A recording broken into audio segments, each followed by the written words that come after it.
Good morning ma'am. Morning बेटे, good morning.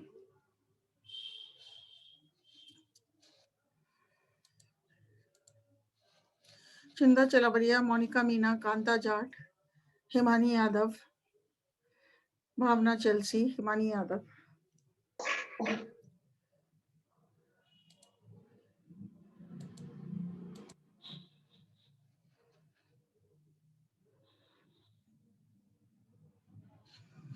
दर्शिता Rana.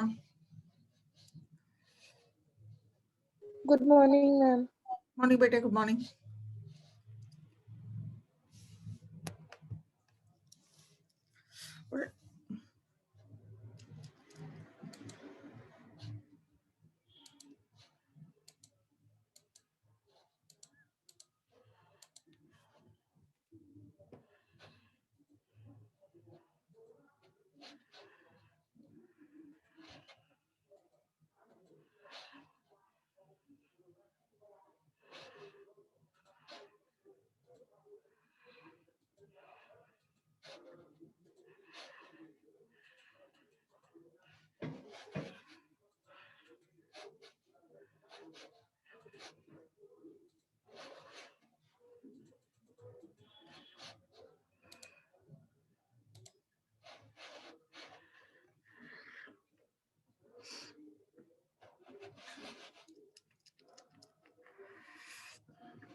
हाँ बेटा, थर्ड ईयर वाले कल से पूरे दिन आओगे क्या? कल से रोज आओगे आप?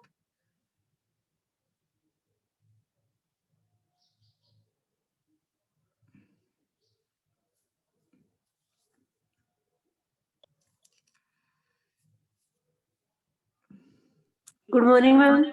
मॉर्निंग बेटे, गुड मॉर्निंग। कल से रोज आना है आपको। कल से रोज आओगे क्या आप लोग, थर्ड ईयर वाले?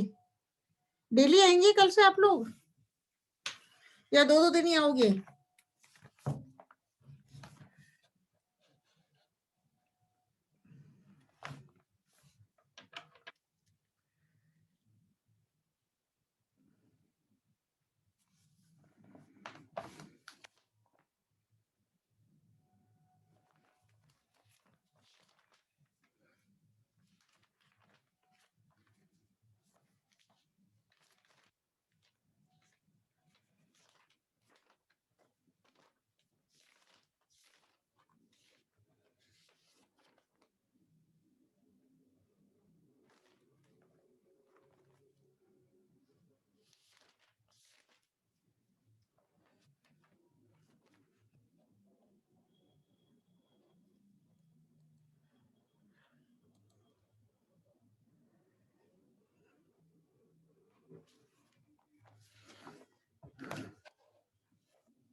हाँ बेटा, शुरू करते हैं। इकोलॉजिकल एडेप्टेशंस, पारिस्थितिक अनुकूलन। तो पौधों की वृद्धि एवं विकास के संदर्भ में जल की उपलब्धता विशेष रूप से महत्वपूर्ण है, क्योंकि पादप कोशिकाओं के जीव द्रव्य का जल न केवल प्रमुख घटक है, बल्कि ये विभिन्न प्रकार के कार्बनिक एवं अकार्बनिक पदार्थों के लिए उपयुक्त विलायक के रूप में प्रयुक्त होता है।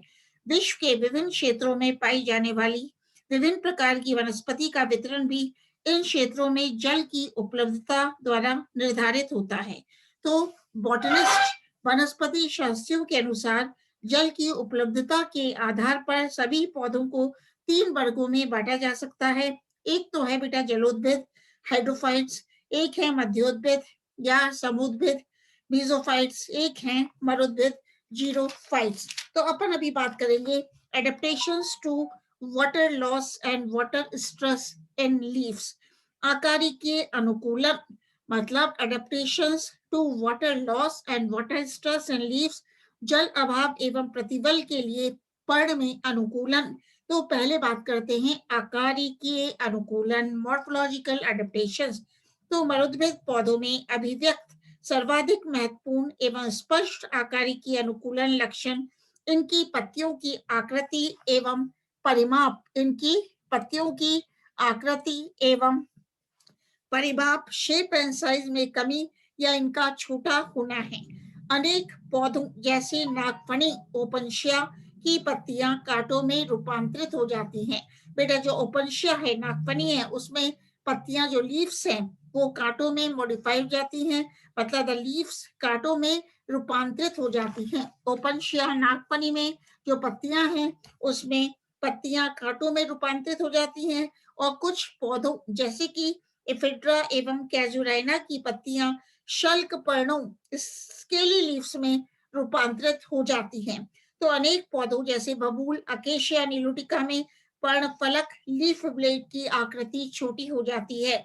मतलब अकेशिया निलोटिका, जिसका नाम क्या है, बबूल है, इसमें लीफ ब्लेड की आकृति छोटी हो जाती है। इसी प्रकार इफिड्रा एवं कैजुराइना में जो पत्तियां हैं वो स्केली लीव्स में रूपांतरित हो जाती हैं। इसी प्रकार विलायती बबूल, पार्किंसोनिया, विलायती बबूल को क्या बोलेंगे, पार्किंसोनिया में प्राक्ष अथवा रैकस, रैकस मोटा हरा एवं चपटा हो जाता है। इसकी पत्ती में पर्णक बहुत ही छोटे होते हैं। रैकस पर्णकों की तेज धूप में गर्मी व तापघात से सुरक्षा करता है। इसी प्रकार बेटा ऑस्ट्रेलियन बबूल, ऑस्ट्रेलियन बबूल को क्या कहेंगे, अकेशिया मिलेनोजाइलोन में पाए जाने वाले रूपांतरित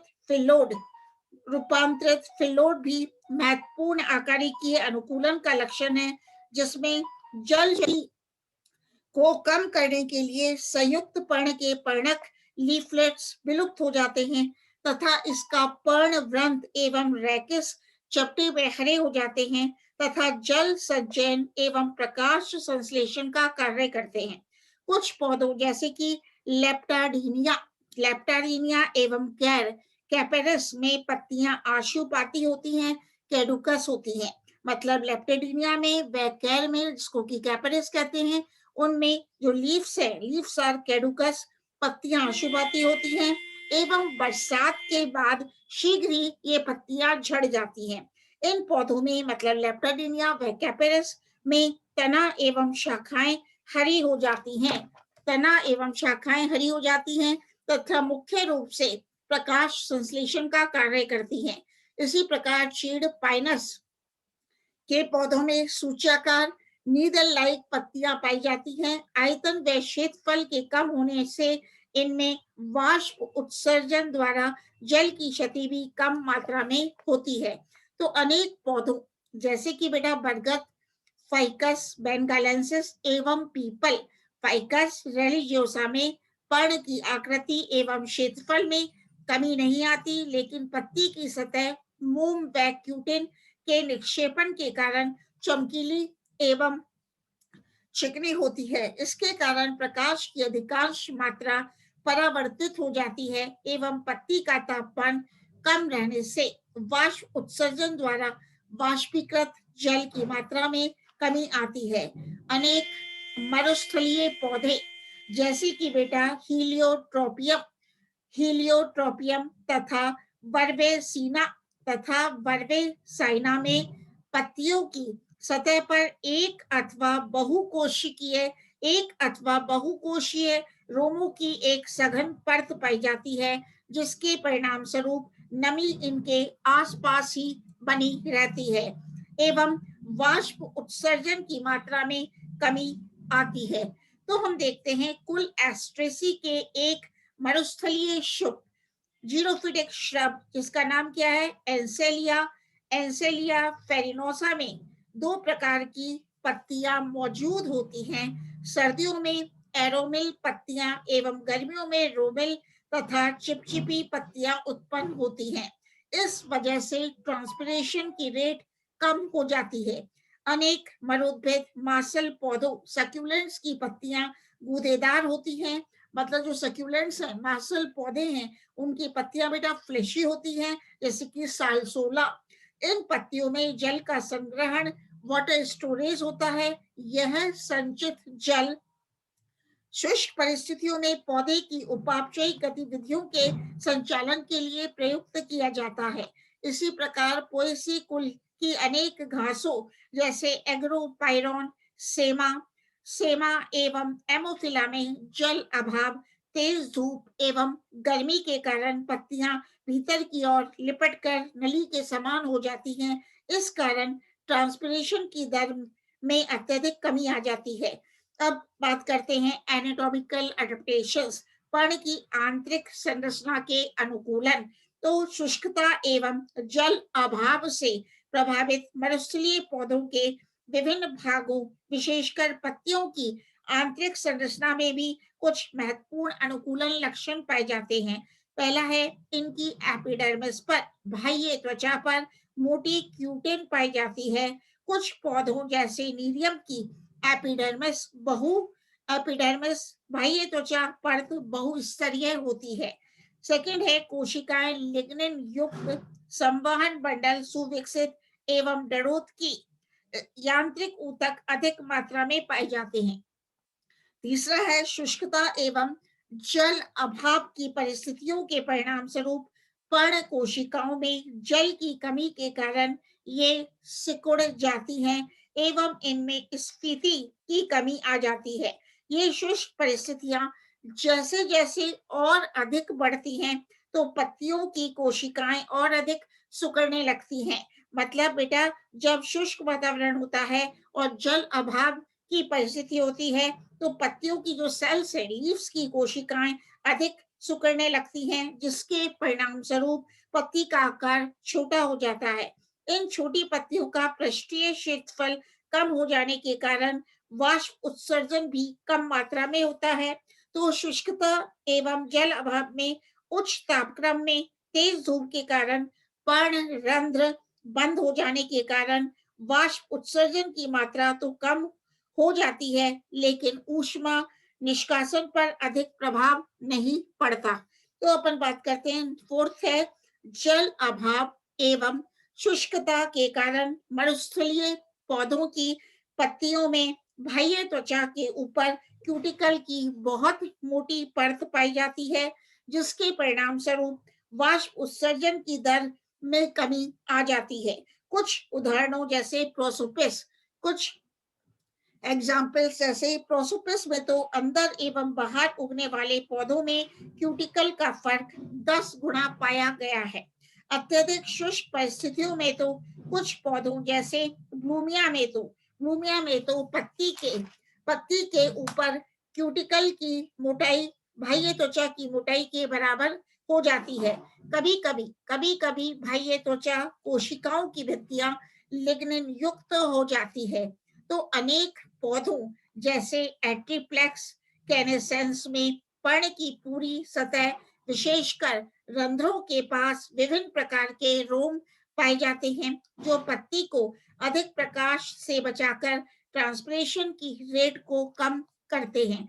इस प्रकार कुछ पौधों जैसे बरगद, फाइकस बेंगालेंसिस व कनेर मीडियम में बहुस्तरीय एपिडर्मिस, मल्टी लेयर्ड एपिडर्मिस आंतरिक ऊतकों को तेज धूप से बचाने के लिए एक प्रकार से पर्दे का काम करती है। अनेक पौधों जैसे बेटा ब्लेनवेलिया में एपिडर्मल सेल्स अरीय रूप से दीर्घित होती हैं। मतलब ब्लेनवेलिया नामक पौधे में जो बाह्य त्वचा कोशिकाएं हैं, एपिडर्मल सेल्स कैसी होती हैं?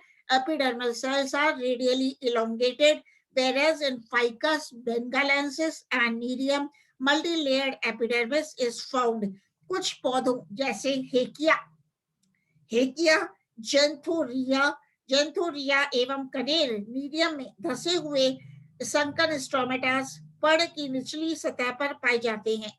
मतलब sunken stomatas are found in Hakea, Xanthorrhoea and nerium and kaner में तो पर्ण रंध्र विशेष प्रकार की सब स्ट्रोमेटल कैविटीज में पाए जाते हैं, रंध्रीय गुहाओं में पाए जाते हैं, जिनमें एपिडर्मल हेयर भी होते हैं। इन विशेष प्रकार के कारण पर्ण रंध्रों का शुष्क व गर्म तेज हवाओं से सीधा संपर्क नहीं हो पाता। इस वजह से वाष्प उत्सर्जन भी कम मात्रा में होता है।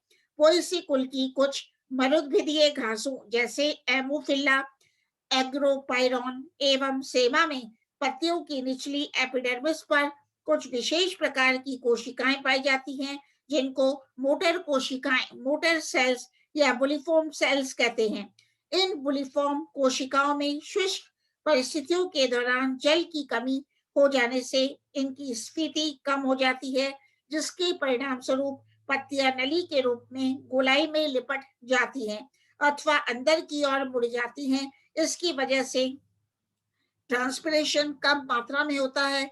पर्ण बाह्य त्वचा की अन्य कोशिकाएं मोटी भित्ति युक्त एवं छोटी आकृति की हो जाती हैं। मतलब पोएसी कुल के जो मेंबर्स हैं, एमोफिला हैं, एग्रोपाइरोन हैं, सेमा हैं, उनमें लीव्स की लोअर एपिडर्मिस पर कुछ विशेष प्रकार की सेल्स पाई जाती हैं, जिन्हें मोटर सेल्स कहते हैं और बुलिफॉर्म सेल्स कहते हैं। इसी प्रकार जीरोफिटिक प्लांट्स विशेषकर तेज धूप एवं शुष्क वातावरण में उगने वाले पौधों की पत्तियों में खंभ ऊतक पैलिसेड टिश्यूज स्पंजी पैरेन्काइमा की तुलना में अधिक विकसित पाया जाता है। अनेक उदाहरणों में तो स्पंजी मृदूतक स्पंजी पैरेन्काइमा के क्षय के परिणाम स्वरूप खंभ ऊतक का परिवर्धन होता है, जैसे एट्रीप्लेक्स में। अनेक मरुस्थलीय घासों, अनेक जीरोफिटिक ग्रासेस व पौधों जैसे एरिस्ट्रिडा सिलिएटा में पर्णरंध्र ग्रीष्म ऋतु में स्थायी रूप से बंद हो जाते हैं। ऐसा इनमें रक्षक कोशिकाओं की भित्ति स्थूलन के कारण होता है।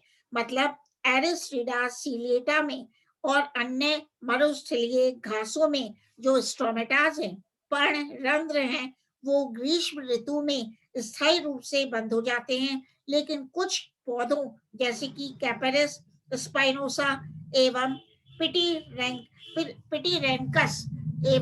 पिटीरेंकस में उपस्थित धसे हुए पर्णरंध्र संकर स्ट्रोमेटास रेजिन या मोम के निक्षेपण के कारण बंद हो जाते हैं। तो सभी मरुद्भिद पौधों में संवहन बंडल सुविकसित होते हैं। इनके जाइलम ऊतक में वाहिनिकाएं, ट्रैकिड्स, वाहिकाएं, वेसल्स एवं रेशे बहुतायत से पाए जाते हैं। इसके साथ ही मरुद्भिद पौधों मृदुतक भी कभी-कभी स्थूलित हो जाता है। तो मरुद्भिद पौधों में स्थूलित यांत्रिक ऊतक विशेषकर स्क्लेरेन्काइमा भी पाया जाता है। मतलब मरुद्भिद पौधों में स्क्लेरेन्काइमा पाया जाता है और कुछ पौधों जैसे नीरियम की पर्ण में मध्यशिरा संवहन बंडल मिड रिब बंडल के ऊपर एवं नीचे की ओर कॉलेन्काइमा पाया जाता है, जिसकी बाहरी कोशिकाएं अत्यधिक स्थूलित एवं भीतरी कोशिकाओं में स्थूलन क्रमिक रूप से कम होता जाता है। अब बात करते हैं, इसके अलावा भी अधिकांश मरुस्थलीय पौधों में संवहन बंडलों के भीतर व बाहरी स्क्लेरेन्काइमा सेल्स पाई जाती हैं, ये जड़ोत की कोशिकाएं एपिडर्मिस या हाइपोडर्मिस के नीचे एक पूरी परत या छोटे छोटे समूह के रूप में हो सकती हैं। विभिन्न मरुस्थलीय घासों में संवहन बंडल के ऊपर व नीचे दोनों ओर स्क्लेरेंकाइमेटा सेल्स पाई जाती हैं, जैसे कि एमोफिला नामक घास की एपिडर्मिस में बुलिफॉर्म कोशिकाओं के कारण पत्ती अंदर की ओर लिपट जाती है। इस पत्ती में भी ऊपर की ओर स्क्लेरेंकाइमेटा सेल्स की परत पाई जाती है, जिससे ट्रांसपिरेशन कम मात्रा में होता है। एक मिनट, एक चैट आया है, चैट का देख लेते हैं क्या मैसेज है बेटा। मीनू कुमारी की प्रेजेंट लगा देना। हाँ बेटा लगा दी, चैट में है मीनू कुमारी की प्रेजेंट लगा दी बेटा। ठीक है। अब अनेक पौधों जैसे र्यूमेक्स एसिटोसेला में संवहन बंडल के आसपास की कोशिकाएं व एपिडर्मिस अन्य शुष्क परिस्थितियों में तेल या रेजन पदार्थों का निर्माण करती हैं, जो कि जल के मार्ग को अवरुद्ध कर देते हैं। कुछ मरुद्भिदी पौधों जैसे आर्जीमोन एवं यूफोर्बिया में लेटिसिफेरस टिश्यूज द्वारा लेटेक्स स्रावित होता है, जिसकी क्षयंता विस्कोसिटी के कारण भी ट्रांसपिरेशन की मात्रा बहुत कम हो जाती है। तो विभिन्न गूदेदार एवं मांसल मरुद्भिद पौधों एवं हेलोफाइट्स जैसे सालसोला व ग्वार पाठा एलॉय की पत्तियों में वाटर स्टोरेज टिश्यू जल संचय ऊतक पाया जाता है, जिसकी कोशिकाएं बड़ी आकृति की होती हैं एवं पतली भित्ति वाली होती हैं। इन कोशिकाओं में म्यूसिलेज युक्त कोशिका रस से भरी हुई रसधानियां पाई जाती हैं। प्रकाश संश्लेषी कोशिकाएं जल अभाव की परिस्थितियों में इन कोशिकाओं से जल प्राप्त करती हैं। इन पौधों की पत्तियां जब परिपक्व हो जाती हैं, तो शुष्कता व जल अभाव की परिस्थितियों में इनकी जीर्णता, सेरिसेंस एवं एब्सिशन की प्रक्रियाएं अभिप्रेरित होती हैं। अब बात करते हैं adaptations to water stress in halophyte. लवणोद्भिद पौधों में जल अभाव प्रतिबल के लिए अनुकूलन। तो लवण युक्त मृदा में उगने वाले लवणोद्भिद पादप भी कार्यकी रूप से शुष्क मृदाओं में उगने के कारण एक विशेष प्रकार के मरुद्भिद कहे जा सकते हैं। ये भी फिजियोलॉजिकल वाटर स्ट्रेस में अपना जीवन यापन करते हैं। ऐसी अवस्था में वाटर स्ट्रेस के सफलतापूर्वक निराकरण के लिए इनमें कुछ अनुकूलन लक्षण पाए जाते हैं। और कौन कौन से अनुकूलन लक्षण हैं? पहला है अनेक पौधों की जड़ों द्वारा लवणों के साथ जल की बहुत अधिक मात्रा का अवशोषण किया जाता है, जिसके परिणाम स्वरूप लवणों की सांद्रता का प्रभाव बहुत कम हो जाता है। सेकंड है कुछ पौधों की पर्ण कोशिकाओं में लवण क्रिस्टल्स के रूप में संचित हो जाते हैं। तीसरा है अनेक लवणोद्भिद पौधों की पत्तियां मांसल एवं गूदेदार होती हैं। इनमें उपस्थित जल संचयी ऊतकों में जल का बहुतायत से संग्रहण किया जाता है। फोर्थ है कुछ सदस्यों में आवश्यकता से अधिक मौजूद लवणों को बाहर स्रावित करने के लिए लवण ग्रंथियां पाई जाती हैं। और कुछ पौधों की पत्तियां जिनमें लवणों की अत्यधिक मात्रा संचित रहती है, वे झड़ जाती हैं। इस प्रकार लवणों की अतिरिक्त मात्रा से इन पौधों को छुटकारा मिल जाता है। अब ये तो हुई अपन को स्ट्रेस की बात, मतलब एडेप्टेशंस की बात। अब अपन बात क्या करते हैं जो अपना होने वाला है adaptations in leaves in relations to anatomy of leaves. Adaptations तो हो गए बेटा, मतलब anatomy of leaves in relation to photosynthesis. Anatomy of leaves in relation to photosynthesis प्रकाश संश्लेषण के संदर्भ में पर्ण की आंतरिक संरचना। तो विभिन्न वेवलेंथ्स वाली प्रकाश किरणें सूर्य के प्रकाश में मौजूद होती हैं, लेकिन इनमें से केवल 400 से 700 वेवलेंथ का प्रकाश ही पौधों द्वारा संश्लेषण की क्रिया के लिए प्रयुक्त होता है। इस प्रकाश को photosynthetically active radiation PAR photosynthetically active radiation कहा जाता है। इस प्रकाश को प्रकाश संश्लेषणात्मक सक्रिय विकिरण कहा जाता है। तो पौधों में पत्तियों द्वारा सर्वाधिक मात्रा में प्रकाश का उद्ग्रहण फोटो रिसेप्शन क्रिया द्वारा किया जाता है। पौधों में पत्तियों द्वारा सर्वाधिक मात्रा में प्रकाश का उद्ग्रहण किया जाता है, उद्ग्रहण क्रिया द्वारा किया जाता है। लेकिन ऐसा जब पर्णफलक प्रकाश की किरणों के समकोण में हो तभी संभव हो पाता है। तो हम देखते हैं अनेक पौधों की पत्तियों की स्थिति तो प्रकाश की दिशा के अनुरूप बदलती रहती है।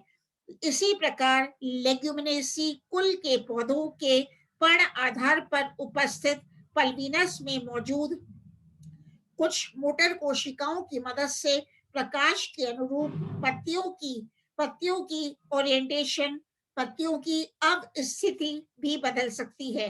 तो इस तथ्य के आधार पर हम कह सकते हैं कि पत्तियों द्वारा पूरे दिन की प्रकाश अवधि में प्रकाश संश्लेषण की अधिकतम दर को बनाए रखने की क्षमता होती है।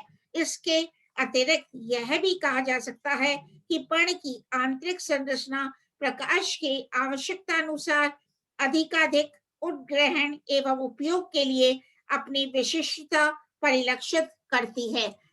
ठीक है, तो यहाँ एक और तथ्य का उल्लेख कर देना जरूरी है कि प्रकाश संश्लेषण की दर अनेक कारकों से प्रभावित होती है, लेकिन पौधों को प्रकाश एवं जल तो उपयुक्त मात्रा में उपलब्ध होता है।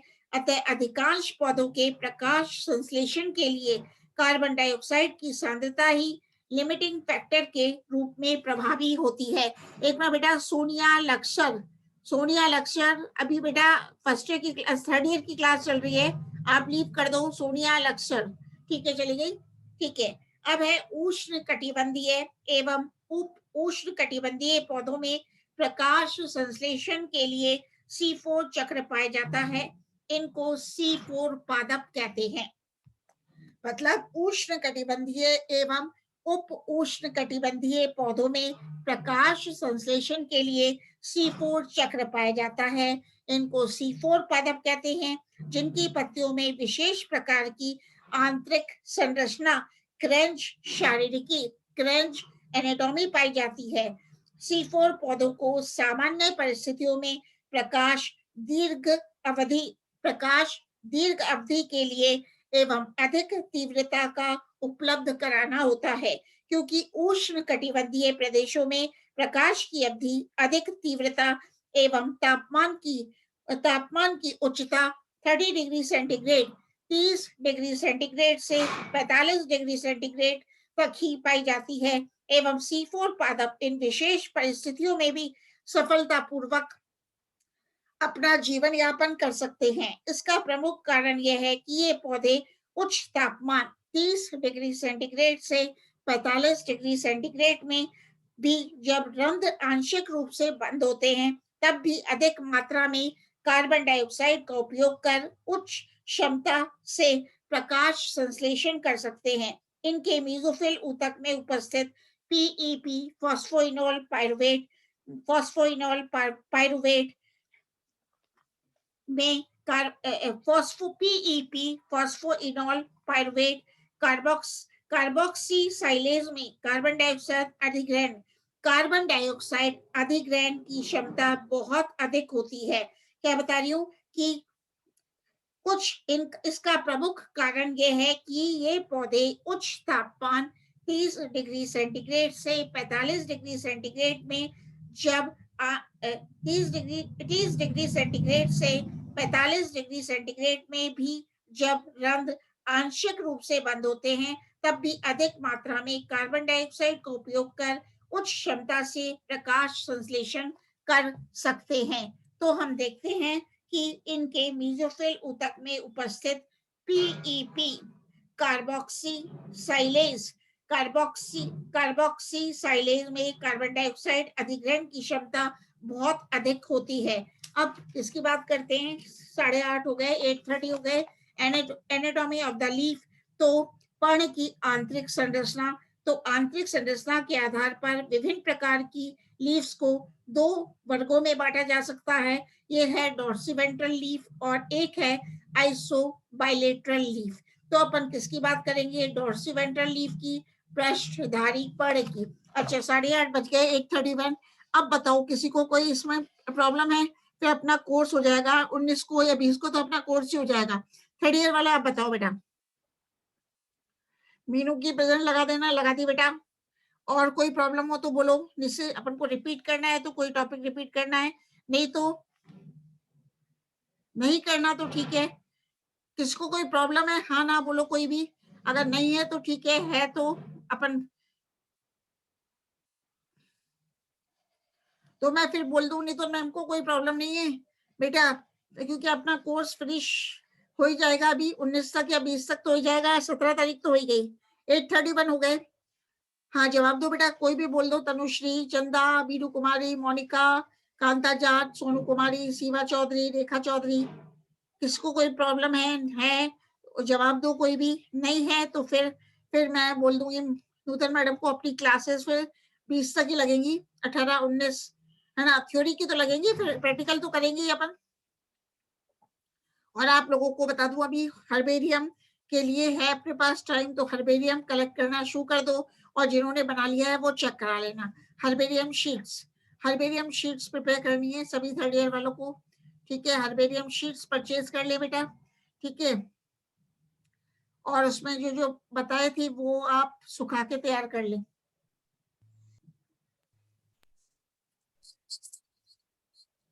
हाँ बेटा, कोई प्रॉब्लम है तो अभी कुछ पूछ लो। 8:55 तनुश्री, सोलंकी, चंदा शर्मा, मीनू कुमारी, मोनिका, गंगा जाट, मनीषा यादव भी अभी आपके चीज के दिखाई दे रहे हैं। थर्ड ईयर दर्शिका राणा, निशा शर्मा, अंशु, विद्या चौधरी, सुभा चौधरी, रेखा चौधरी, पिंटू चौधरी, सोमा कुमारी, शिवा चौधरी, सभी थर्ड ईयर वालों से पूछ रहा हूँ मैं।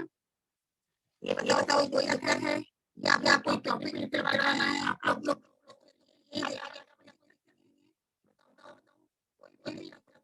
कोई करवाना हो कोई हो सकता है। अभी तो बस टाइम नहीं, तो फिर उनसे से 20 तारीख को खत्म हो गया और बोल गया अपना अपना लेकर का। ठीक है बेटा,